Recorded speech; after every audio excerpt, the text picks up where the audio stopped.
¿Ya? Hola, buenas tardes, ¿cómo están?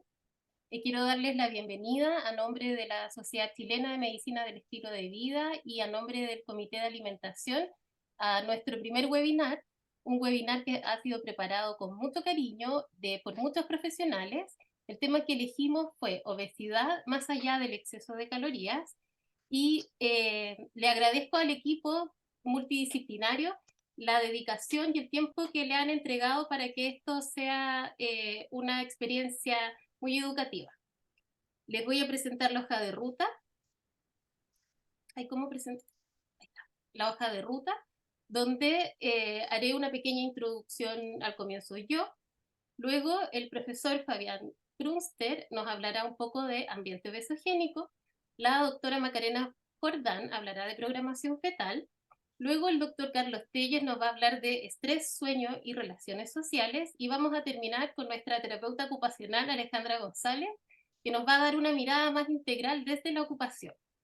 Y completamos el webinar con sus preguntas, que las pueden ir dejando mientras tanto en el chat. Bueno, para presentarme un poco, mi nombre es Cecilia, yo soy médica internista de la Universidad de Chile. Estoy aprendiendo de estilos de vida, partí con el diplomado de medicina de estilos de vida, hice simultáneamente un diplomado en mindfulness para profesionales de la salud.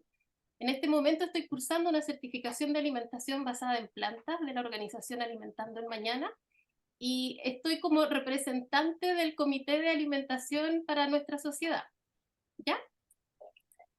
Lo que, lo que yo les quiero contar como introducción en relación al tema de la obesidad tiene que ver un poco con la gran cantidad de definiciones operacionales que se han hecho y que no han logrado hasta el minuto establecer una estrategia que permita detener el alza explosiva de los índices de obesidad con todo lo que eso implica, a pesar de que cada año aparecen nuevas terapias farmacológicas, quirúrgicas, no farmacológicas, que prometen, ¿cierto?, una solución rápida a esta situación. Tenemos súper claro desde el punto de vista de los números que el índice de masa corporal, que es un número que lleva mucho tiempo operando, no necesariamente se asocia a la salud de las personas y que se está viendo que es más bien algo que ha ido cayendo en la obsolescencia a través del tiempo. Sabemos que es la obesidad una enfermedad crónica, en otras partes consideran, en otras sociedades, que es un factor de riesgo, pero en el común de las situaciones se establece que tiene que ver con la acumulación anormal o excesiva de grasa, donde se ha intentado simplificar esta visión como un problema de ingesta versus gasto. Si uno mira las cifras, la verdad es que son terroríficas, porque la obesidad se ha duplicado durante los últimos 30 años, mientras más pequeños, más obesos hay. No se puede establecer solo un grupo como el grupo problema. Se ha visto también que en los países con con menos acceso a educación, contrario a lo que uno piensa, hay igual problemas de obesidad importantes. Y esto no solo impacta en lo que tiene que ver con la salud, sino con lo que tiene que ver también con la Organización de las Naciones, eh, las pérdidas por ausencias laborales, las pérdidas por mortalidad anticipada respecto de lo que uno debería esperar en relación a la expectativa de vida y las enfermedades crónicas que se van produciendo. Y en eso destacar que Chile está ocupando el primer lugar a través de la OCDE de los países con más sobrepeso y obesidad en la región.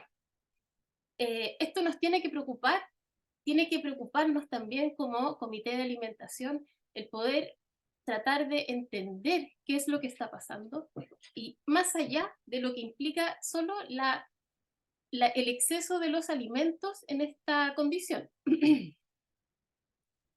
Esta visión simplista, donde creemos que es solo el alimento o el mal alimento lo que nos provoca la obesidad, genera además problemas de salud mental, genera además problemas de discriminación en salud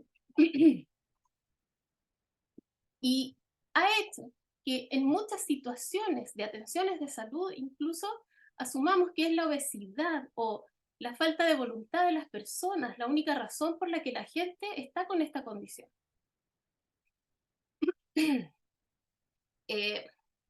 Hay un paper que se publicó hace poquito en la revista Nature Metabolismo, les dejé ahí el link, que lo que muestra es básicamente que a pesar de que las personas hacen una dieta apropiada, que se siguen en el tiempo, del punto de vista neuroendocrino cerebral, las personas siguen, entre comillas, como siendo obesas. No hay un cambio de cómo las personas logran controlar la ingesta de comida que permita mantener la baja de peso a largo plazo. ¿Y esto qué implica? Que a los 2 años, en general, independiente de la forma que se haya usado para bajar de peso, cerca del 50% de las personas ya ha tenido una reganancia importante. Y a los 5 años, hasta el 80% de las personas ha reganado peso.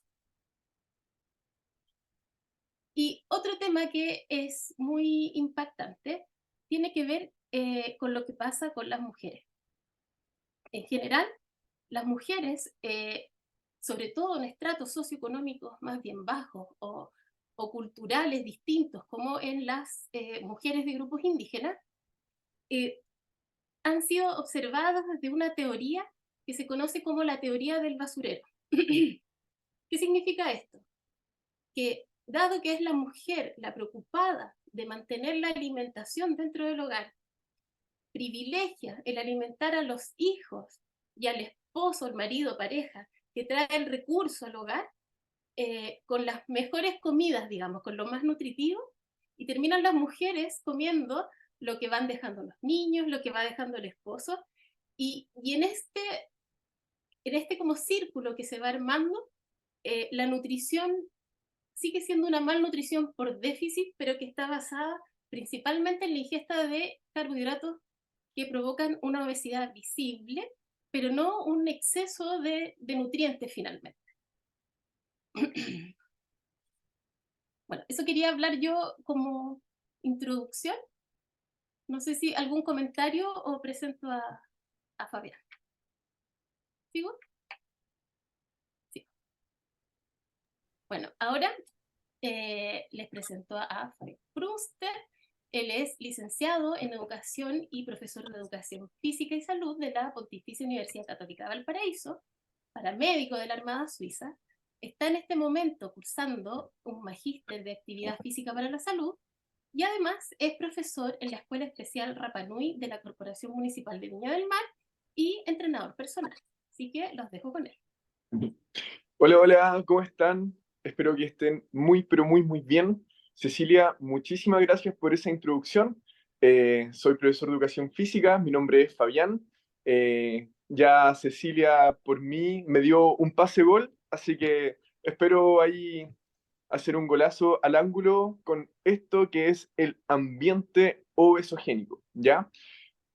Siguiente diapositiva nomás, Ceci, por favor. Súper. Ok, acá a la izquierda van a encontrar una imagen que me encanta, que es nuestra capacidad, ¿cierto?, de poder crearnos a nosotros mismos. Si vamos a hablar sobre ambiente, ¿ya? Si vamos a hablar sobre en el lugar en el cual nosotros estamos siendo, ¿ya? Es imposible no acordarnos de grandes filósofos chilenos, ¿cierto? Con teorías como la de la autopoiesis, ¿cierto? Tenemos ahí al gran Humberto Maturana, que en paz descanse, de hecho, ¿ya? Humberto Maturana comentaba que nosotros somos seres moleculares que tenemos la capacidad de hacernos a nosotros mismos, ¿ya? Y es muy bella esta frase también, que pertenece a un filósofo japonés llamado Basho, que dice que el cuerpo es el lugar en el que estoy siendo. A mí al menos me hace mucho sentido. Como pueden ver en la imagen de la derecha, ¿ya? Eh, y también abajito, dice, me hago como individuo en la comunidad, ¿ok? En otras palabras, es súper importante comprender que el lugar en el cual estamos siendo, donde está nuestro cuerpo situado, eh, va a recibir, ¿cierto?, aquella información del ambiente. también es súper importante comprender que los niños, ¿cierto?, observan qué es lo que está pasando. Cuando vamos creciendo, vemos a los adultos, por ejemplo, y esto nos lleva a pensar un montón de cosas, como que, por ejemplo, si no fuera porque nosotros vemos que hay personas que tienen la capacidad de caminar en dos pies, sería muy raro entonces que nosotros se nos ocurriera solos. Como lo vemos, es una conducta que vemos que es posible y que entonces copiamos, ¿ya? Así que, siguiente imagen, por favor, Ceci. Ahí es complejo, ¿cierto? Tenemos tan pocos minutos para hablar de tantas cosas. Cada una de estas temáticas da para que hablemos un montón, ¿ya? Y acá está directo al grano lo que es la definición de un ambiente obesogénico, ¿ya? Es un ambiente, básicamente, que favorece el desarrollo de la obesidad y que estimula hábitos y comportamientos que conducen al exceso de peso.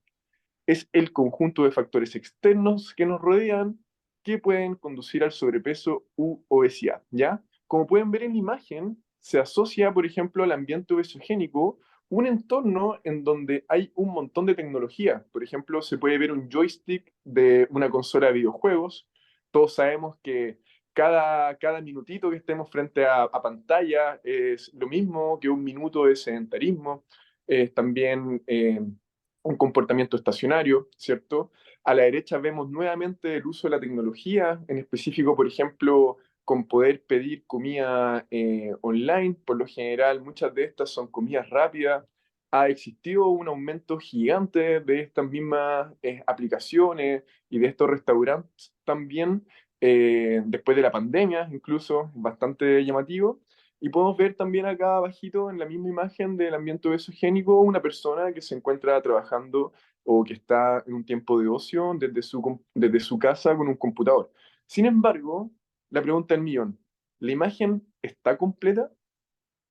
Los invito a que ustedes coloquen en el chat, mientras sigo hablando, qué otros factores consideran que son partícipes también de este ambiente obesogénico.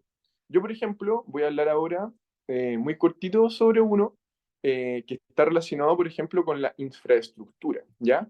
Las personas realizan actividad física dependiendo también de la disponibilidad de infraestructura que existe. Yo actualmente me encuentro viviendo en la ciudad de Viña del Mar y me gusta mucho jugar fútbol, me encanta, ¿ya? Pero la verdad es que si yo, por ejemplo, me junto con un grupo de amigos y quiero jugar en una cancha de fútbol, por ejemplo, una pichanga de 5 por lado, ¿saben qué? En todo el plan de Viña del Mar no voy a encontrar ninguna cancha donde pueda realizarlo de forma gratuita. Se transformó en un negocio gigante. Hay canchas de pasto sintético que son geniales y todo, pero tienes que pagar para poder ocuparlas, ¿ya? Y asimismo podemos ir pensando de que este ambiente obesogénico va no solamente relacionado con la tecnología, no solamente con la actividad física, sino que con otras cosas más, ¿ya? Es súper importante que nunca la asociemos, por ejemplo, al tema del sobrepeso, de la obesidad, solamente un factor, ¿ya? Tenemos que comprender que los problemas, por lo general, por no decir siempre, son multifactoriales. Vamos a revisar acá cortito, cortito el chat, a ver qué colocan. A ver. Falta de tiempo, por ejemplo, buenísimo, ¿ya? Falta de parques, no hay espacios para andar en bicicleta y caminar, colocan acá, ¿cierto? Exactamente. Ahí nos damos cuenta cómo es que entonces nuestro ambiente influye. Otra cosa son las relaciones personales también. Si nos movemos en un círculo de personas que no realizan actividad física, es muy probable que nosotros tampoco. Acá me colocan jornada laboral excesivamente larga. Claro que sí, ahí nos damos cuenta de que estamos inmersos, ¿cierto?, en un ambiente que por todos lados facilita que tener un sobrepeso sea más fácil, ¿cierto? Otra cosa, por ejemplo, si nos vamos a los planes y programas del Mineduc, ¿cierto?, de educación física, nos vamos a encontrar que hoy en día la educación física en tercer o cuarto medio, en muchos establecimientos, es voluntaria, o sea, es optativa en realidad, ¿ya? O nos vamos a dar cuenta de que los cursos de la básica, por ejemplo, cuarto básico, quinto básico, hasta la media, si es que tiene educación física, van a contar con solamente 2 horas de actividad física durante la semana en su establecimiento, ¿ya? Siguiente diapositiva, por favor, Ceci. Otra cosa, acá también nos dicen, a los niños les enseñan a estar quietos. O sea, imagínense, se ha incluso eh, se ha llamado la atención de los niños en reiteradas ocasiones en su escolaridad, cuando, por ejemplo, son hiperactivos y no saben qué hacer con eso. Por ejemplo, cuando somos seres vivos, ¿cierto? Y es inherente al ser humano moverse, ¿ok? Acá, como pueden ver esta imagen, me encantó. Puse ahí en Google espejo rojo con persona mirándose, ahí para más dramatismo, ¿ya? Pero era justamente para hablar de esto que está a la izquierda. Miren, si leen la palabrita que está a la izquierda, así a primera vista, incluso va a ser medio raro, ¿no? Como que les va a costar leerla.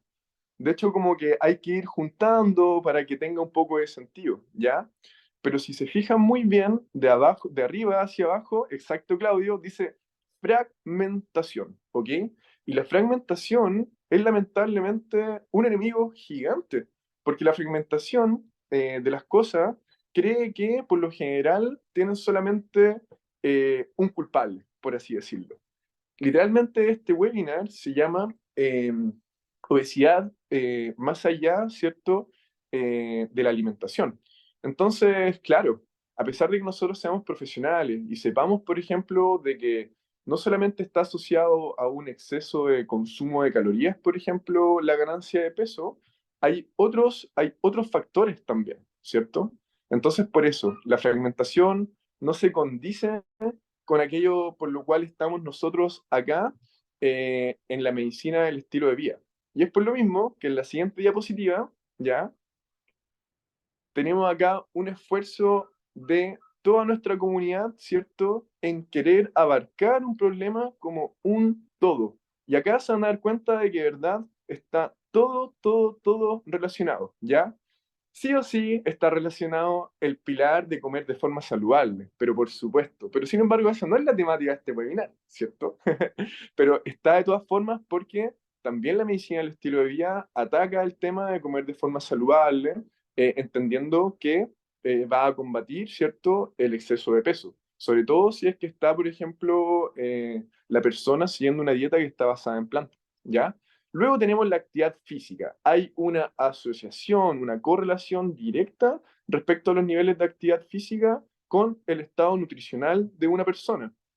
Si hacemos la suma, sería muy normal entonces que una persona, por ejemplo, que al realizar actividad física eh, y y tenga un gasto calórico superior al de su ingesta calórica, esté en déficit y por lo tanto no suba de peso. Tenemos también el otro pilar de controlar el estrés.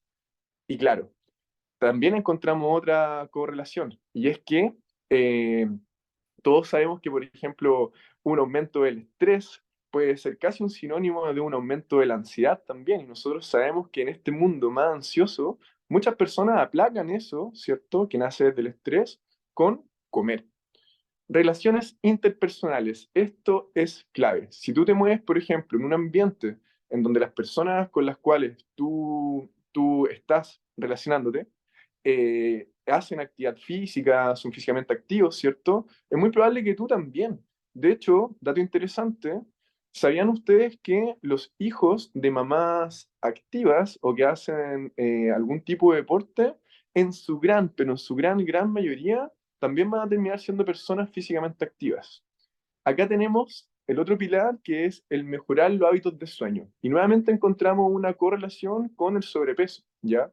Es primordial poder dormir al menos en una edad adulta, por ejemplo, entre las 7 y las 9 horas, ¿cierto? La deprivación del sueño no nos podría permitir, por ejemplo, una correcta reparación muscular.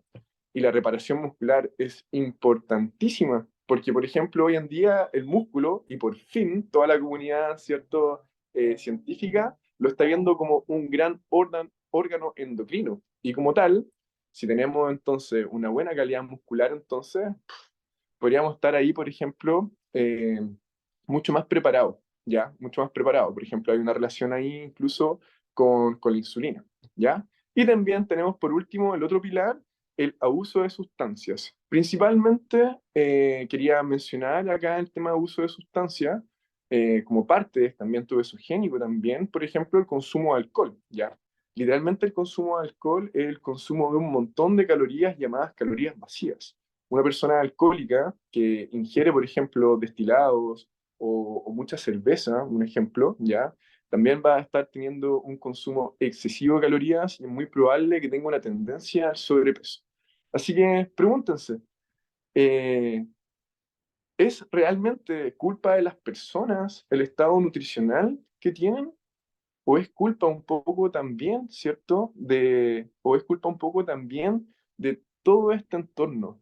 Imagínense, en Chile, si bien nosotros hablábamos que tenemos esta capacidad de crear nosotros mismos y que nos creamos en comunidad, ¿cierto? Viendo a nuestros pares, es muy normal que un niño en Chile, por ejemplo, crezca viendo una población adulta que tiene un sobrepeso gigante, llegando incluso a normalizarlo, ¿ya? Así que ahí le dejaba eso y doy paso también a la siguiente profesional, que es Macarena Jordán, ¿ya? Que nos va a hablar sobre programación fetal.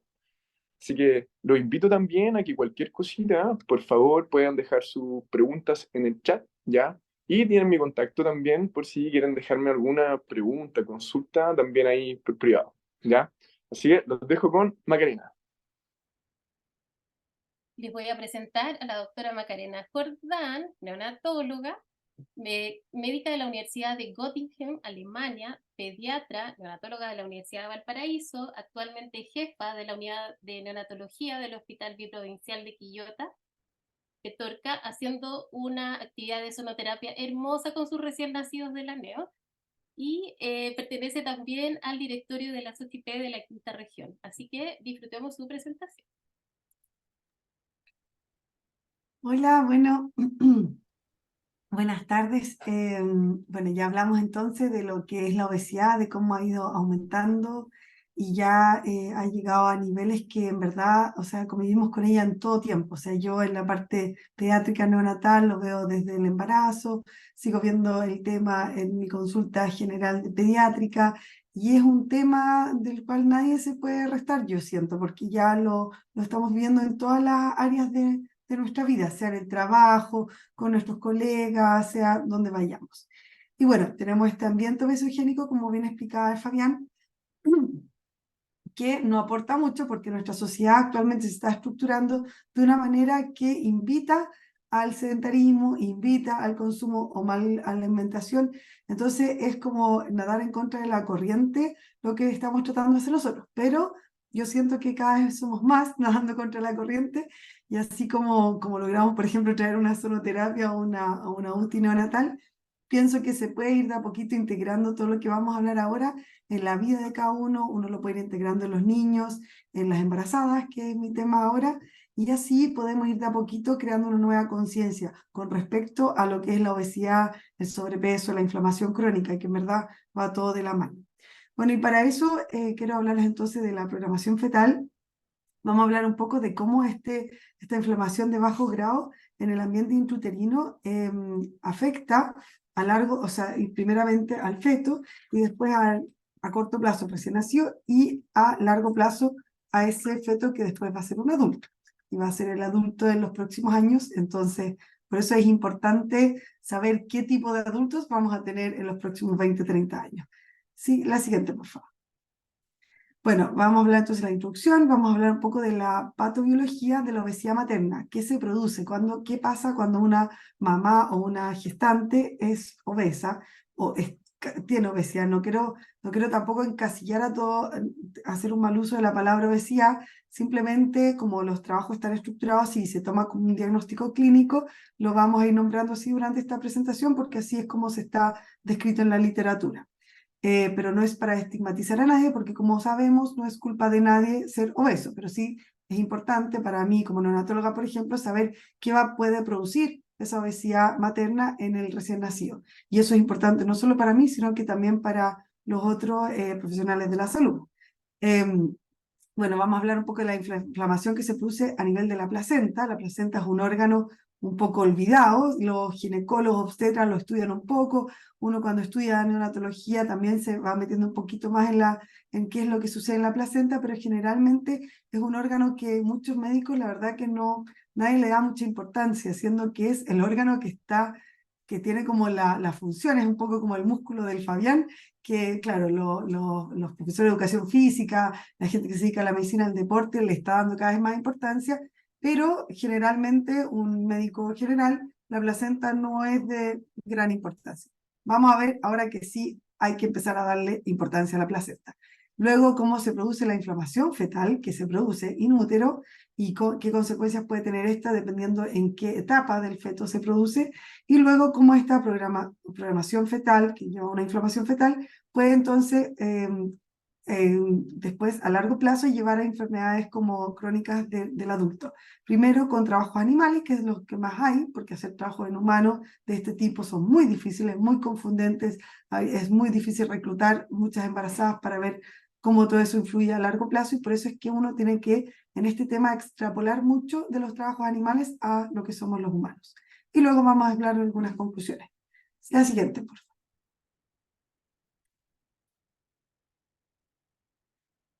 Bueno, ya lo dijimos, esto lo acabo de decir, en verdad, así que podemos pasar a la siguiente. Ya, entonces, bueno, hay una interfaz materno-fetal que es lo que yo les decía, que es cómo se produce la placenta. Es como cómo se va conectando la materno, el ambiente de la gestante, con el feto. Y esta interfaz, lo que va pasando de un lado para otro, la verdad que todavía hay mucho que es desconocido. De a poquito hemos ido sabiendo, así como muchas moléculas con estudios diferentes, vamos sabiendo un poquito más. Es como un poco una incógnita. Sabemos que pasa muchas células inmunes, incluyendo macrófagos, linfocitos T, para coordinar la implantación, el desarrollo placentario y luego posteriormente el parto. También sabemos que el embarazo está relacionado con una inmunomodulación sistémica de la mamá, de la gestante. ¿Esto por qué? Para que la mamá pueda lograr entonces mantener este embarazo con genes, o sea, un feto que trae genes tanto de ella como del progenitor, y por lo tanto generalmente el cuerpo tendería a rechazar eso que es desconocido, pero se produce una inmunomodulación sistémica que hace que nosotros como tengamos como una como mayor tolerancia a estos antígenos que son desconocidos. Eso se logra por cambios de células que son TH1 a TH2, con supresión de las células de CD4, CD8, lo cual también se sabe que lleva a, por ejemplo, mayor riesgo de infecciones virales. Por ejemplo, una varicela en una embarazada es mucho más grave que una varicela en un adulto no embarazado. ¿Por qué? Porque hay una inmunomodulación. Cambia un poco la inmunidad de la gestante, y eso es súper importante porque ese cambio, a medida que nos vamos embarazando, si tengo varias gestaciones, se va a ir modificando también mi sistema inmune, con un embarazo, con el siguiente embarazo, etc. Como decíamos, entonces esto lleva a una mayor tolerancia, y cuando hay una inflamación materna, sea de crónica, de alto o bajo grado, esto puede afectar directamente el ambiente intrauterino. Esto, lo que se va a traspasar de esta inflamación materna, va a llevar a adaptaciones fetales importantes para mantener el embarazo. O sea, el feto va a hacer lo posible por poder mantenerse igual, la placenta, por implantarse, que este embarazo no se pierda.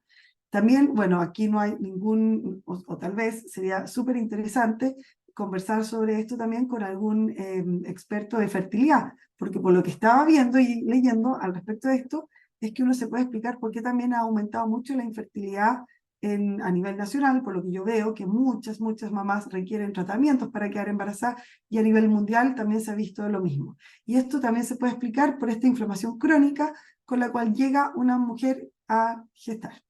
La siguiente, por favor. Entonces, bueno, tenemos esto, un diagrama. Se ha hablado también harto de los primeros 1000 días de vida. Yo lo quise poner como un dibujito, o sea, para que se entienda que tenemos factores epigenéticos, donde vamos a hablar de la programación fetal, el fenotipo, pero también importa también qué es lo que trae también la genética, o sea, qué genética recibe ese feto, quién es el papá, qué hace el papá, cómo ha sido la familia, las generaciones anteriores. También eso obviamente que va a influir mucho en cómo vamos a hacer a futuro. También influyen los factores sociales, que es de lo que hablaba Fabián, del ambiente fesogénico. Si estoy, o sea, si hay una embarazada en un ambiente fesogénico, obviamente que esa embarazada tiene mucho más riesgo de que ese feto también vuelva a exponerse a este mismo ambiente, y eso se va perpetuando. Luego tenemos lo que es maravilloso, y por eso a mí me encanta la neonatología, es que hay una plasticidad.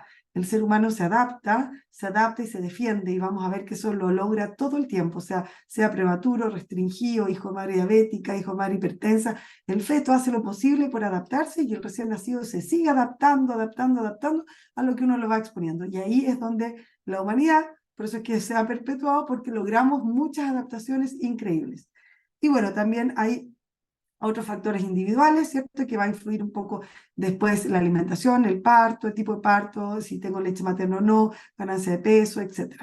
Y todo esto va a llevar que estos 1000 días de vida, de los cuales ahora me voy a explayar un poquito más en la programación fetal, lo que pasa in útero, pero todo esto de la primera infancia, por decirlo así, es que va a programar la vida adulta a largo plazo y va a llevar entonces a que nosotros seamos más susceptibles a diferentes enfermedades crónicas, de las cuales ahora tenemos muchas consecuencias y con las cuales toda la sociedad está teniendo que convivir, sea con licencias médicas, sea desde lo social, sea desde las políticas públicas, a qué estamos destinando los recursos. Siguiente, por favor.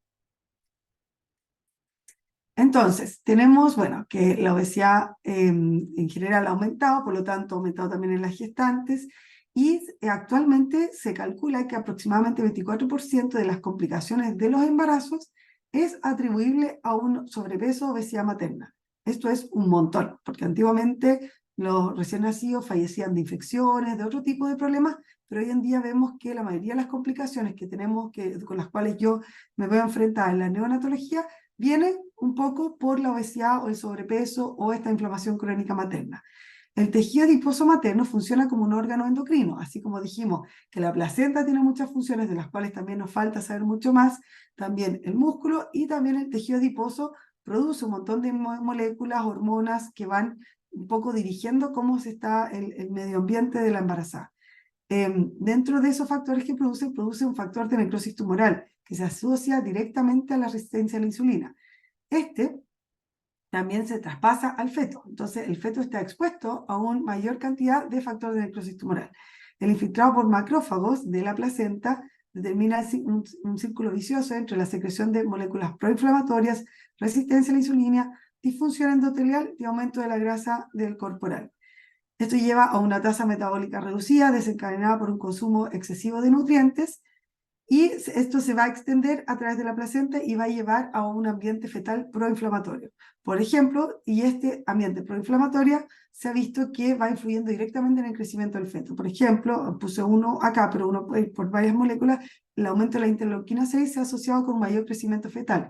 Y hoy en día tenemos como los extremos. Tengo los grandes para la edad gestacional, que son bebés que nacen muy grandes, que terminan en cesáreas electivas, que uno ve que tienen la tasa metabólica muy aumentada, la grasa subcutánea muy aumentada, que son generalmente hijos de madres diabéticas con insulina, y también tenemos los restringidos para la edad gestacional, que son bebés muy chiquititos, muy delgados, pero metabólicamente se están comportando de manera muy similar. Ambos estuvieron expuestos a una inflamación crónica. Siguiente, por favor, Ceci. Bueno, entonces esta obesidad en la gestación hace que tengamos una menor eficiencia de la placenta, aumenta la maduración acelerada de las vellosidades e infiltración de células inflamatorias. Como dije, hay aumento del factor de necrosis tumoral, la interleuquina 6, leptina, linfocitos T reguladores y mayor actividad de las células neutral killer. Esto lleva a un aumento del estrés oxidativo fetal. Es como que el feto estuviera envejeciendo antes de tiempo, o sea, no ha ni nacido y ya está expuesto a un aumento de la oxidación fetal. Por lo tanto, esto va a afectar a largo plazo cómo van a funcionar esas mitocondrias.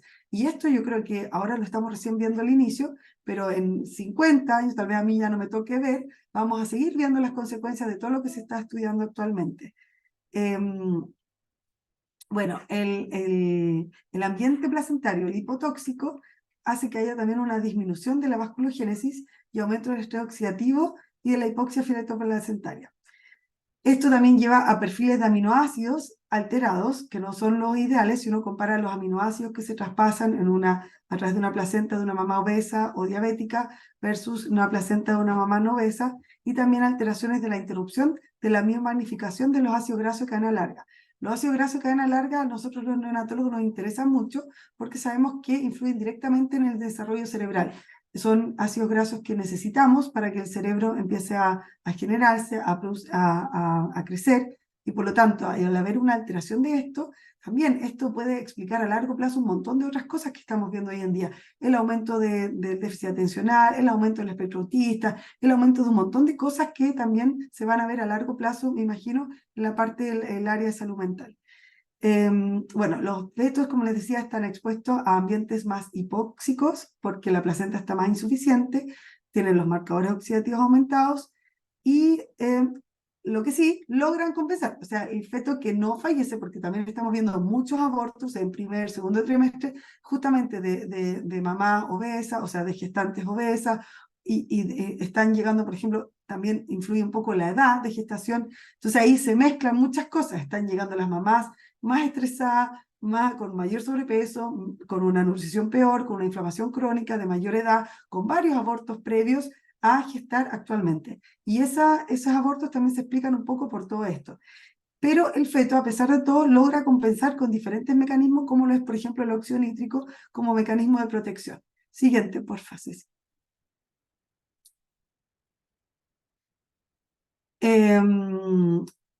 Bueno, entonces,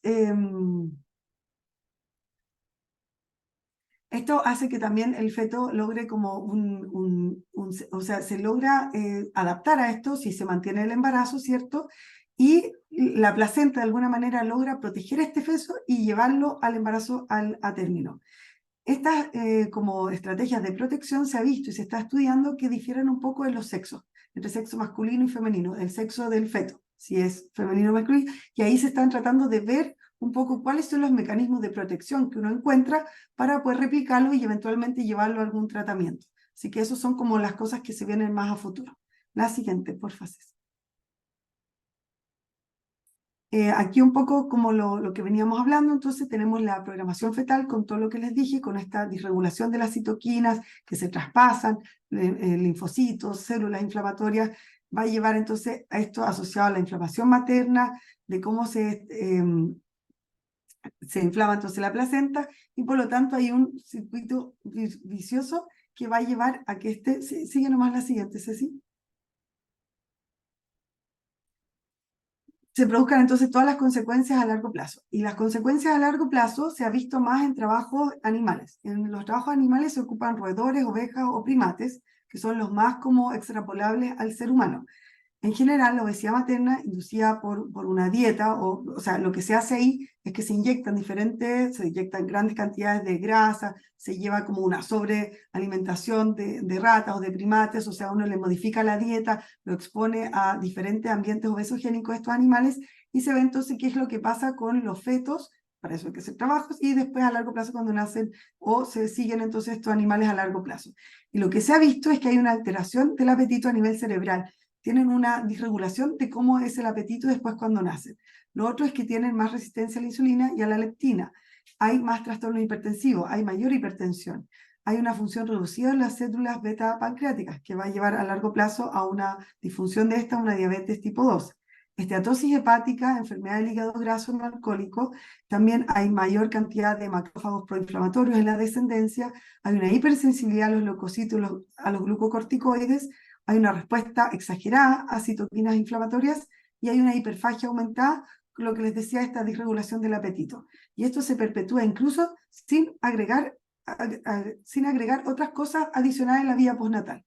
Por lo tanto, si este feto que estuvo expuesto a sin útero es expuesto, o sea, se nace en un ambiente obesogénico y a eso le agrego todas las injurias postnatales, que puede ser desde la cesárea lectiva, desde la alimentación con fórmula, desde la alteración de la alimentación complementaria, entonces veo que este feto ya ya tiene, o sea, va a tener todos sus mecanismos de compensación, pero ya cuando sea un recién nacido, un lactante, en algún momento esos mecanismos de compensación puede que no logren calmar todo y puede que a los 30, 40 años tenga entonces una hipertensión arterial que la verdad que él, a pesar de las modificaciones de estilo de vida y tratar de no exponerse a todo este ambiente obesogénico, igual ya no lo va a poder controlar. Y ahí es donde nosotros, desde la parte pregestacional, es donde podemos empezar a trabajar, cosa que la mujer se embarace en el mejor estado posible. La siguiente, porfa, y ahí ya vamos terminando. Entonces, las conclusiones en estudios en humanos, que son muy poquitos, como les decía, los datos son más ambiguos, son más escasos, porque es muy difícil llevar una embarazada, hacerla comer de más, después estudiar el feto, estudiar el recién nacido. Entonces, por lo tanto, eso siempre en la neonatología extrapolamos mucho de trabajos en animales, y hay muchas cosas que se van viendo a largo plazo por estadística, más que nada, por correlaciones como epidemiológicas. Pero entonces existe evidencia epidemiológica de que se asocian los agresores ambientales nutricionales en el embarazo con efectos permanentes del estado de salud a largo plazo. Los mejores trabajos para eso son los hijos de madre diabética, diabética tipo 2 o tipo 1, que se han ido siguiendo a largo plazo, y se sabe que la diabetes materna está relacionada directamente con la obesidad infantil. Eso ya está archi comprobado. Eso lo sabe todo obstetra, todo médico debiera saber eso, y otros profesionales de la salud. Y se ha demostrado que solo el aumento de peso gestacional en el primer trimestre afecta al peso infantil. El primer trimestre es súper importante, y es, desgraciadamente, en la población chilena, muchas mujeres tienen una disregulación de su menstruación, de su ciclo. Por lo tanto, muchas mujeres no se dan cuenta que están embarazadas los primeros 3 meses. No hay un control de la fertilidad muy regular, muy ordenado. Y en esos 3 meses es donde se produce todo, o sea, se produce todos los órganos, se produce como lo más importante, como el imprinting, como lo que va a hacer de cómo la genética de ese feto se desarrolla a largo plazo. Y es ahí, por lo tanto, lo ideal sería tener embarazos programados, tener un control del ciclo menstrual. También entra aquí mucho la salud de la mujer, de cuánto se conoce la mujer, cómo sabe ella cuándo puede estar embarazada, no. Y sobre todo las mujeres obesas que tienen un sobrepeso, muchas veces no se dan cuenta que están embarazadas, no se dan cuenta que suben de peso, y nos han llegado incluso embarazadas a término, sin darse cuenta que estaban embarazadas, a parir pensando que están con un cólico abdominal, y resulta que están con un embarazo a término. Entonces esas son cosas que ya no debieran seguir sucediendo en nuestro país. Debiéramos lograr en la educación a tal nivel de que el embarazo en el primer trimestre sea un ambiente protegido para ese feto, porque ahí es donde va a producirse la mayor cantidad de cambios. Estos cambios se llevan por metilaciones del ADN que van a hacer que se expresen diferentes genes. Y bueno, también se ha demostrado que hay una alteración de los ovocitos en las mujeres obesas, y ahí es lo que yo hablaba previamente, que es lo que puede explicar también todos los problemas de fertilidad que estamos viendo actualmente en la sociedad. La siguiente. O esa era la última, parece, ¿cierto? Bueno, no, ahí está. Bueno, entonces, por lo tanto, podemos ver que las intervenciones nutricionales, las intervenciones del estilo de vida, todo lo que explicó Fabián recientemente, del ambiente obesogénico, del sueño, de cómo logramos que las mujeres lleguen a un mejor estado de salud al embarazarse, es súper crucial para el futuro de nuestra sociedad. O sea, ni siquiera pensándolo como para mi descendencia, sino que yo puedo pensar en más macro, y debiera de repente, o podría incluso pensarse esto en las políticas públicas, de qué tanto recursos estoy destinando a la mujer en edad fértil. También se está trabajando cada vez más en diferentes tratamientos de antioxidantes que se podrían dar a la mamá, a la gestante, para prevenir un poco esta oxidación, oxidación alterada y precoz en el feto. Ahí se están haciendo muchos estudios con la coenzima Q10, con la melatonina omega 3, que en animales han sido buenos, por ejemplo el omega 3, pero en adultos le falta todavía mayor evidencia para poder tirarlo así como ya esto sí o sí sirve. Entonces están viendo qué dosis de diferentes cosas, en qué periodo de la gestación logra modificar algo, y esos son trabajos que son, como les digo, muy complejos de realizar y de poder llegar a conclusiones como bien... bueno, los pilares, los futuros pilares deben ser los patrones dietéticos de la sociedad completa, de la mujer en edad fértil. El hombre obviamente que tiene que acompañar aquí, pero en el ambiente intrauterino poco puede hacer ahí la parte masculina, si es que en verdad está ahí, el feto está expuesto a todo lo que es el ambiente de la mamá. Eso, ahí, bueno, podemos conversar más adelante, pero le dejo espacio al siguiente presentador. Muchas gracias, Macarena. Hermosa presentación. Viene ahora el doctor Carlos Telles. El doctor Telles es médico, cirujano y psiquiatra de la Universidad Austral de Chile. Tiene diplomados en psicoterapia, psicodramática, trastornos de la personalidad y psicoterapia, y psiquiatría de la teoría a la complejidad clínica. Y además es autor de un libro que está a la venta ahora en las librerías y que es de fácil acceso por Buscalibre, para aprovechar de que lo conozcan y lo lean, porque es muy... Y él va a hablarnos de estrés, sueño y relaciones sociales. Aprovecho de decirle a los que están escuchándonos que dejen preguntas y comentarios en el chat de la presentación. Adelante, doctor. Muchas gracias, Cecilia. Bueno, y muchas gracias, Macarena, y también Fabián por sus presentaciones previas. Bueno, la verdad es que me tocó presentar este tema de estrés, sueño y relaciones sociales en el contexto de obesidad más allá de las calorías. Y bueno, en realidad esta presentación podría decir también que va más allá de la obesidad también. Y bueno, en parte es un desafío porque el tiempo es breve y entonces pensé de qué manera podría aportar un poco a la discusión o a las ideas que manejamos. Así que espero que esta presentación sea útil a lo mejor para sus pacientes y para ustedes mismos también. Yo creo que es útil para todos nosotros. Entonces, cuando hablamos de estrés, sueño y relaciones sociales, en el fondo de lo que estamos hablando es de salud mental, ¿ya? Y aquí va a haber va a haber una relación, todavía no me adelantes, por favor, Cecilia. Vuelve al anterior, mira. Ok, quedamos ahí. Entonces, ahí estamos. Estrés, sueño y relaciones sociales, en el fondo estamos hablando de salud mental, ¿ok?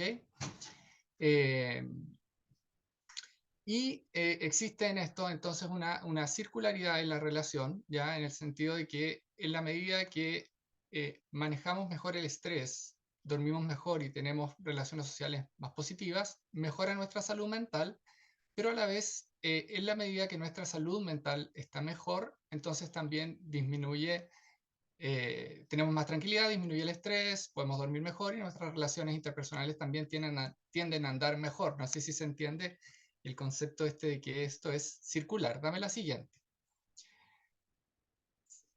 Entonces existe esta circularidad.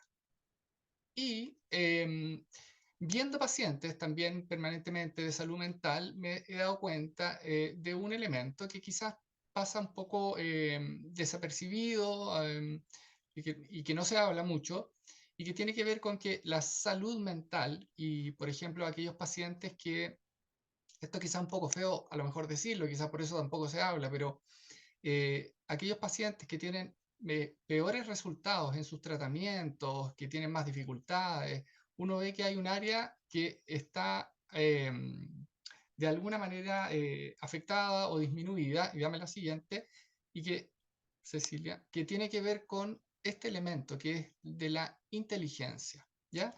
La inteligencia va a estar muy fuertemente relacionada con nuestra salud mental y luego, por ende, con el estrés, el sueño y las relaciones sociales, ¿ya?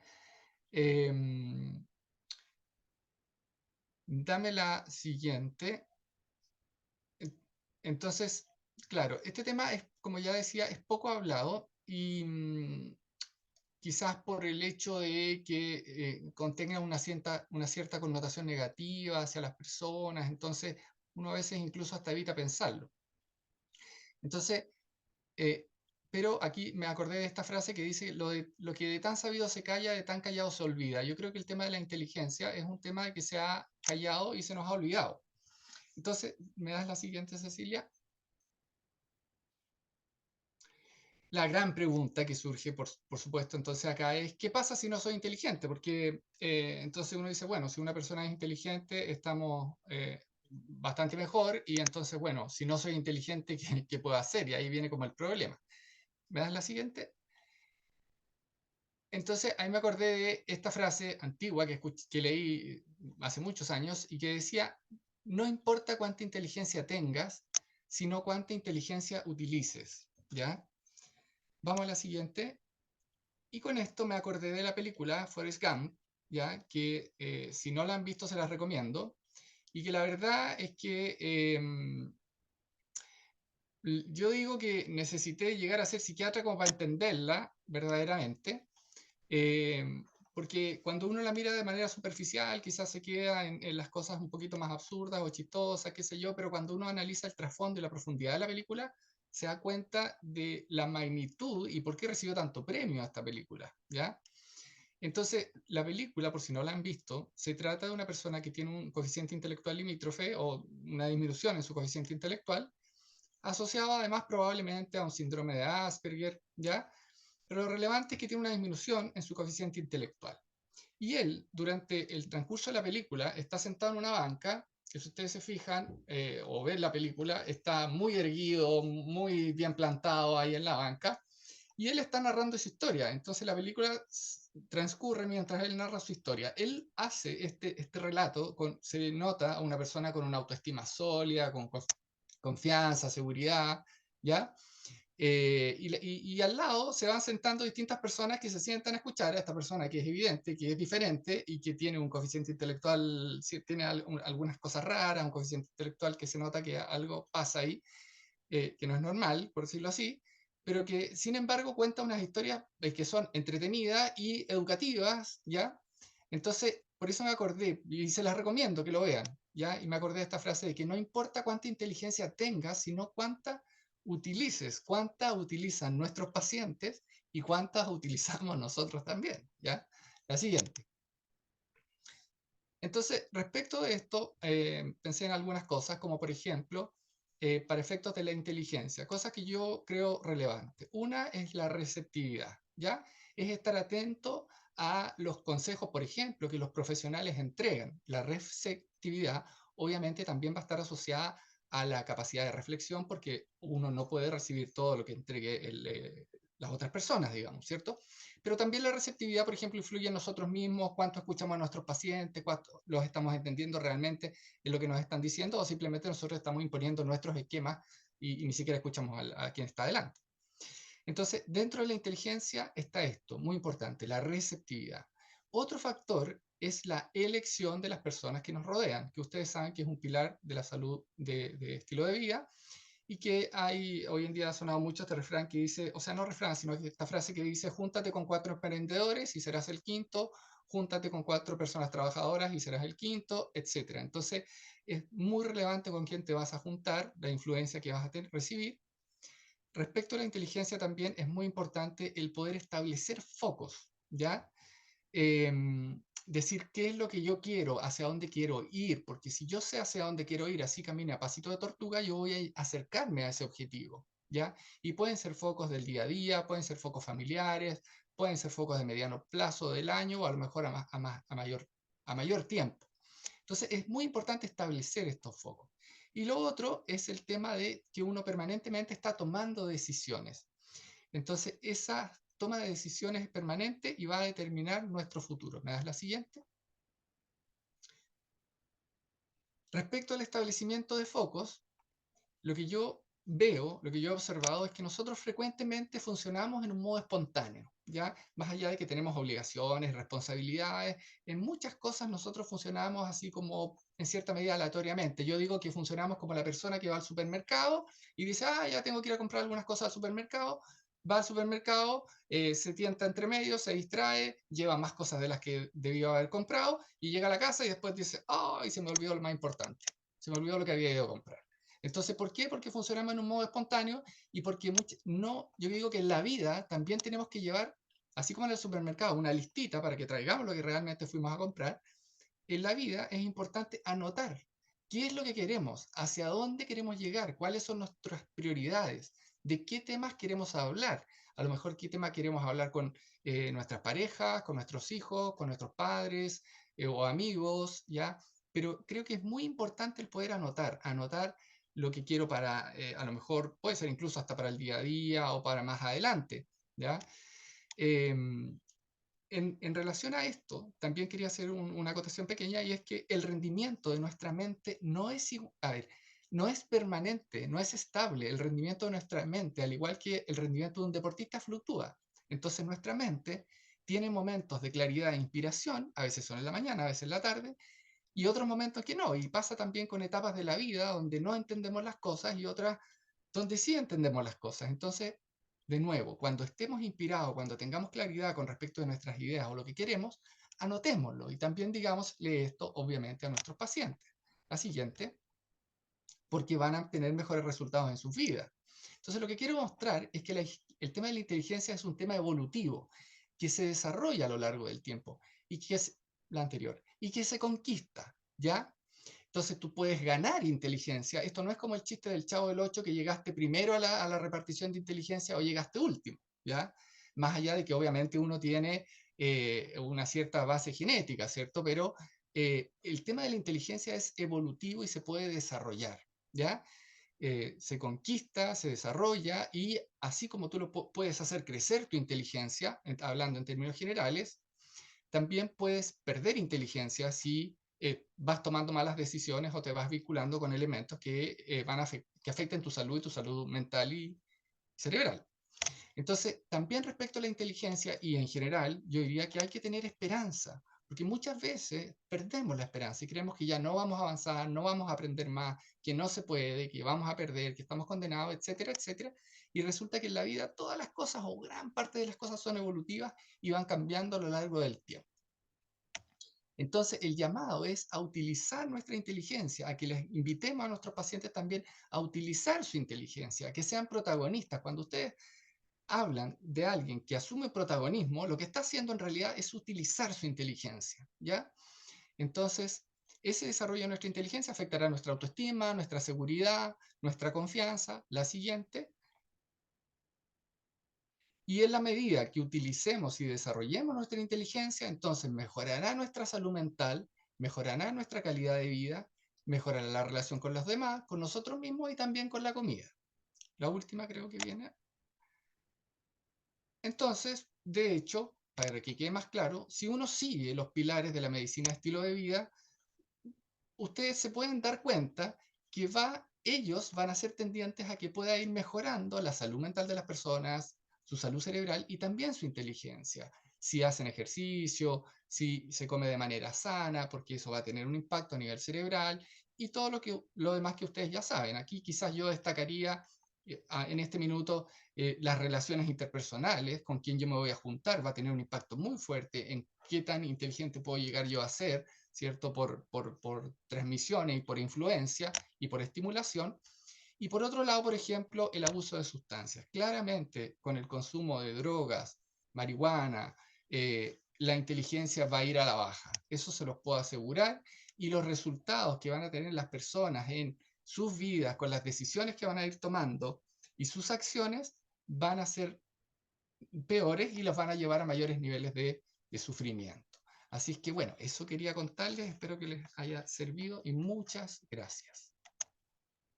Muchas gracias, doctor. Hermosa presentación, muy completa. Yo creo que nos deja a todos pensando un poquito. Aprovecho de recordarle a los asistentes que pongan sus preguntas en el chat o los comentarios que quieran hacer y les voy a presentar ahora a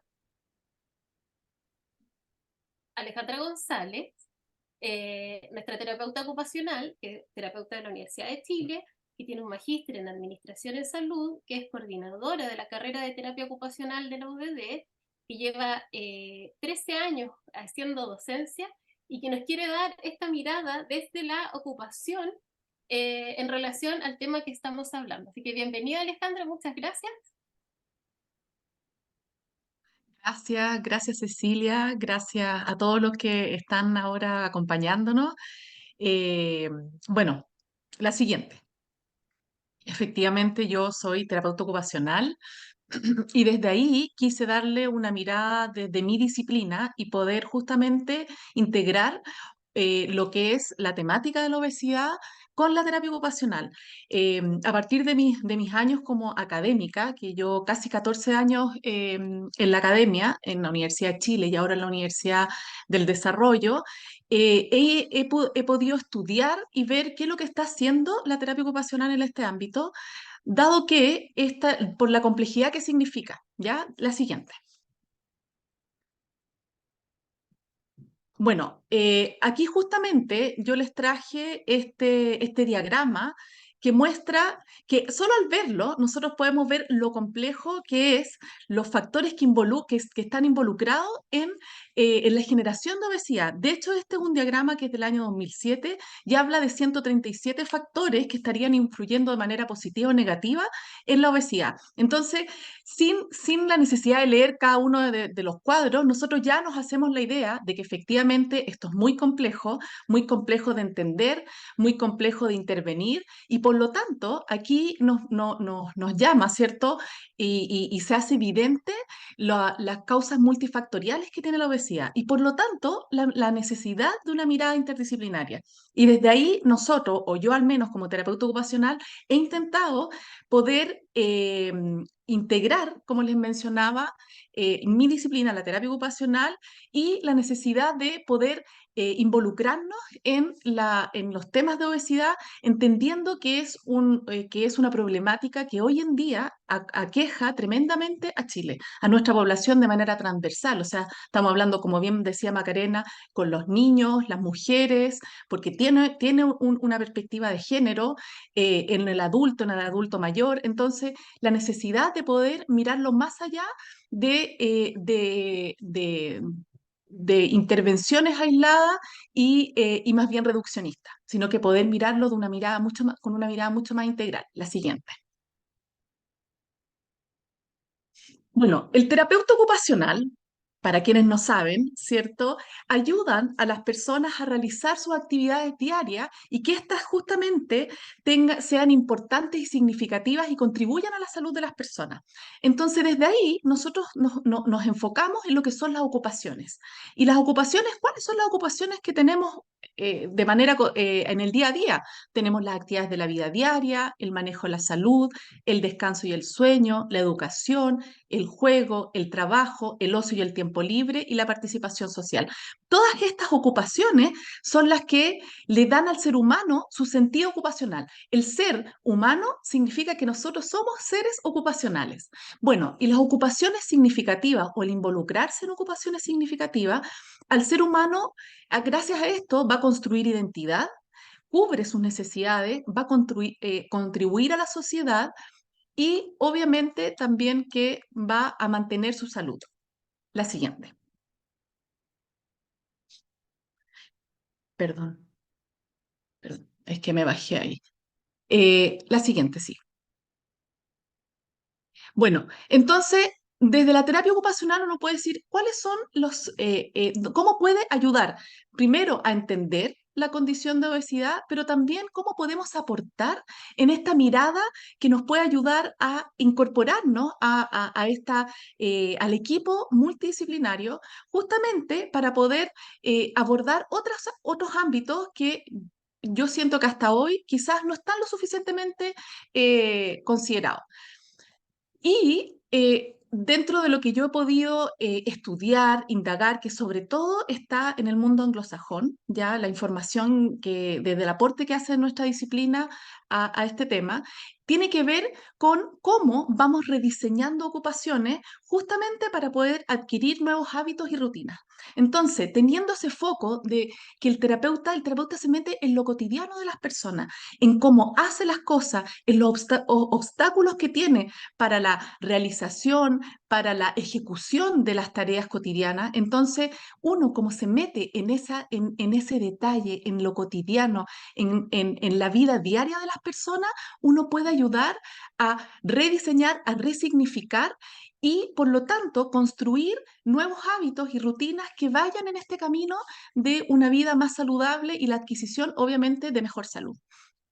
Dentro de eso tenemos el explorar o modificar, o el terapeuta ocupacional poder presentarle, ¿cierto?, ocupaciones que activen esta motivación intrínseca en la persona y que por lo tanto puedan promover conductas y finalmente lo que queremos en las personas que tienen obesidad, pero también en quienes no lo tienen y que pueden estar en riesgo de tenerla, es justamente la pérdida de peso y el control del mismo. Por otra parte, podemos también nosotros los terapeutas usar o promover, ¿cierto?, lo que es el uso del tiempo libre, que es una ocupación, en actividades significativas que justamente promuevan la actividad física y limiten el sedentarismo. Como decía Fabián, ¿cierto?, él hablaba de los entornos, pero también de cómo nosotros podemos que utilizar el tiempo de mejor manera para promover esa actividad y obviamente evitar las actividades que son de tipo sedentaria, como bien decía Fabián, que tiene que ver con principalmente con el acceso a la tecnología y el uso de esta tecnología que hoy en día, sobre todo en los niños, se ve mucho en el uso del tiempo libre. Uno puede ver cómo los niños y los adolescentes hoy en día utilizan su tiempo libre eh, a través de la tecnología, que eso claramente son actividades de índole sedentarias.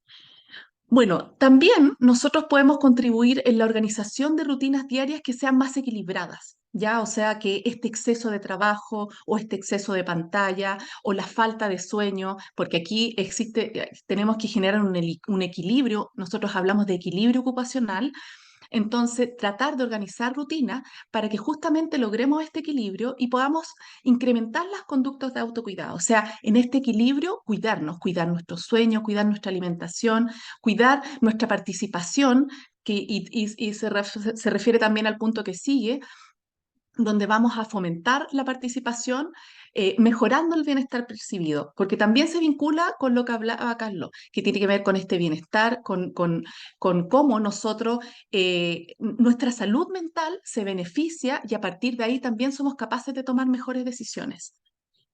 También los terapeutas ocupacionales podemos modificar o adaptar ciertos espacios para incorporar hábitos saludables. Y cuando nosotros hablamos de eso, ¿a qué nos referimos? Nos referimos, por ejemplo, a espacios en el hogar, a espacios laborales, a espacios en los cuales uno podría generar adaptaciones, cambios que obviamente que impliquen una mejor actividades de autocuidado, como pueden ser la alimentación, poder incorporar actividades físicas, poder generar, por ejemplo, espacios de sueño, de un sueño más reparador, evitando, ¿cierto?, los espacios que obviamente que no lo promuevan, como por ejemplo el uso de ciertas luces o el de tecnologías antes de poder dormir, entre otros, ¿cierto? Pero que tiene que ver con modificar y poder adaptar estos espacios. De hecho, en las imágenes que aparece ahí, aparece una señora lavando verduras, ¿cierto? Que es una actividad diaria, que es una ocupación, la preparación de alimentos. Entonces, esos espacios también se pueden adaptar. O, por ejemplo, también una ocupación, el ir de compras. ¿Cómo nosotros podemos ir de compras incorporando todos estos elementos que yo he mencionado hasta ahora? Y bueno, obviamente que también para el terapeuta ocupacional, aquí el rol activo de la persona. El proceso de cambio para el terapeuta ocupacional no se entiende si la persona no tiene un rol activo y nosotros somos podemos ser un facilitador y un guía para que la persona realice su proceso de cambio, pero no somos quienes imponemos.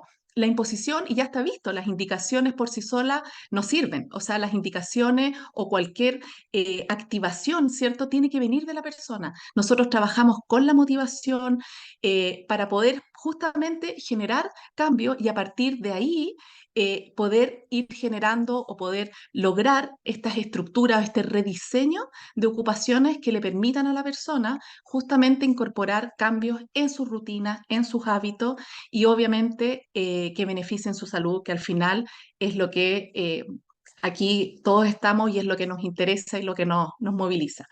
Bueno, eso les quería mostrar, traté de ajustarme al tiempo y bueno, espero que también haya sido interesante para ustedes.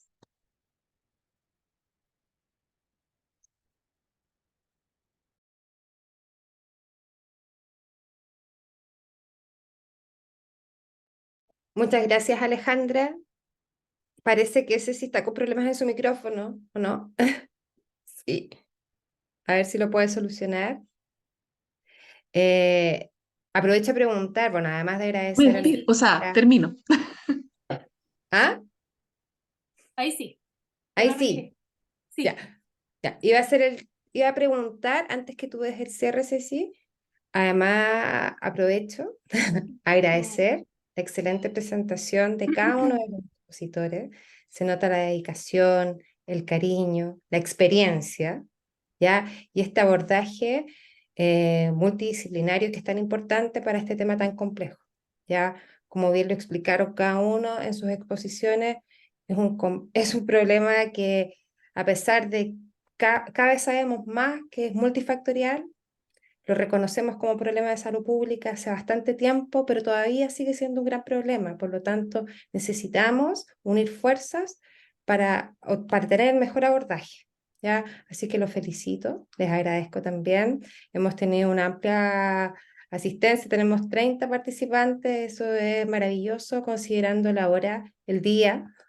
Así que felicitaciones. Ceci, te doy el pase para que hagas el cierre. Hay Ya. comentarios en el chat, pero a ver, los voy a leer antes que hagas el cierre para que Ya. preguntan comentarios y preguntas. A ver, bueno, comentarios de los mismos expositores felicitándolas. Acá Macarena comenta que la hipoxia fetal influye directamente en la inteligencia a futuro, ya que el cerebro necesita estar oxigenado para desarrollarse bien. También influye el ciclo menstrual en la mujer en la inteligencia. También dicen que es hermoso lo de la esperanza. Decía que Paulo Freire decía que los educadores somos habitantes de la esperanza, ¿ya? Acá, en relación, me parece que a la presentación, no sé si el doctor Telles, te preguntan, ¿hay más literatura que pueda recomendar respecto a los 3 elementos de la circularidad y de la inteligencia? No sé si fue, ¿a quién fue dirigida Sí. esa pregunta? Claro, mira, la verdad es que yo creo que acá el tema central tiene que ver con que todo, o sea, aparece mencionado acá también, esto de que entender que el tema de la inteligencia es algo evolutivo, que no es algo estático, que es algo que cambia, que uno puede desarrollar, ¿ya? Y que así también lo puede perder si no se cuida. En el fondo, todo lo que tenga que ver con salud mental va a ayudar a mejorar nuestra inteligencia y nuestro rendimiento, eso es muy importante, no es estático, no es parejo, nosotros rendimos de manera diferente, por eso es que es tan importante de pronto anotar, estar atentos, ¿ya? Porque pasamos por distintos periodos de la vida y distintas etapas, incluso a lo largo del día. Pero, como decía, todo lo que tenga que ver con salud mental, ¿ya? Va a favorecer el desarrollo de la inteligencia. De ahí en más, no sabría qué indicar específicamente algo en este minuto, no se me viene a la mente. Ok, muchas gracias. Cecilia, adelante. Bueno, yo quiero agradecerles a todos, a los asistentes por la asistencia, a Carla por el tiempo, a, a los presentadores, porque en realidad, como concluyendo lo que acabamos de escuchar y lo que acabamos de aprender, uno se da cuenta del valor que tienen muchos profesionales que estamos aquí, que podemos dedicarnos a la salud de nuestros pacientes en Chile, digamos, y que a veces no es necesario mirar más lejos pensando que hay mejores ideas. O sea, yo creo que la presentación del doctor Telles fue realmente magistral, la presentación de la doctora Jordán, o sea, muy completa, muy que permite entender todo lo que está pasando. Fabián nos da una mirada súper integral de cómo la sociedad finalmente nos está llevando a este ambiente. Y bueno, Paula, yo le he dicho, Paula, perdón, Alejandra, yo le he dicho en varias ocasiones que esta forma de ver cómo las ocupaciones permiten ir mejorando ciertos temas de la salud, sobre todo es algo tan complejo como el que es la obesidad desde la cotidianidad. Yo realmente me siento afortunada de haber compartido este momento con ustedes y los agradezco mucho. Eso nomás.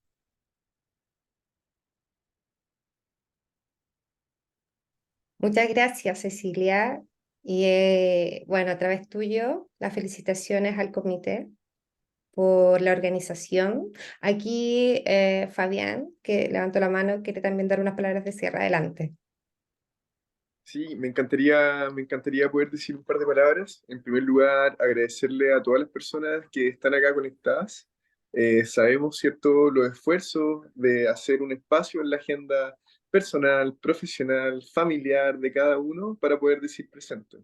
Me quiero quedar con algo que menciona el doctor Carlos Telles y que tenía que ver justamente con eso de la esperanza. Fui yo la persona que puso en los comentarios que Paulo Freire, que fue un gran educador, un gran emancipador también, decía que los educadores habitamos la esperanza. Y quiero que sepan que también educador no es solamente aquella persona que tiene el título de licenciado en educación o que es profesor, ¿ya?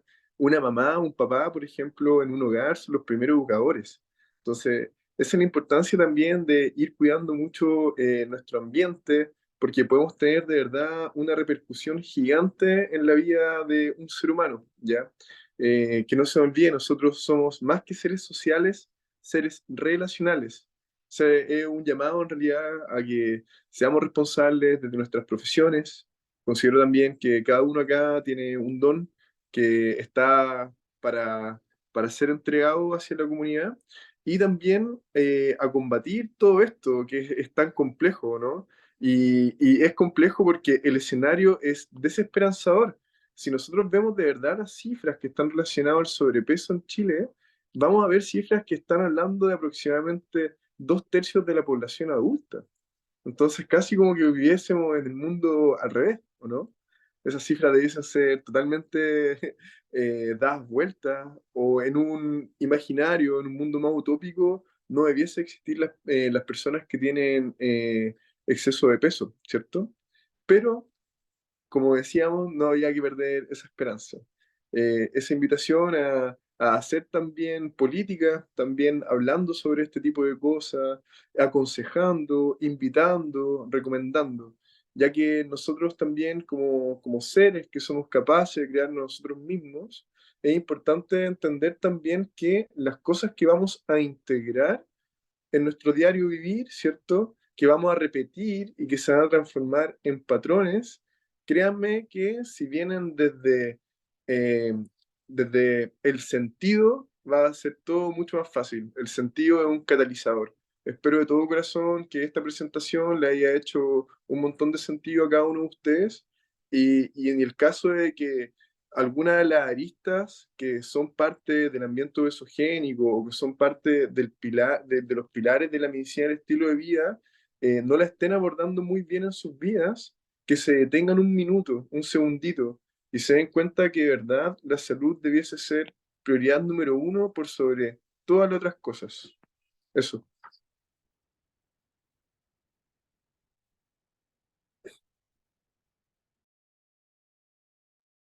Muchas gracias, Fabián, por tus palabras y por esas reflexiones y por estar también.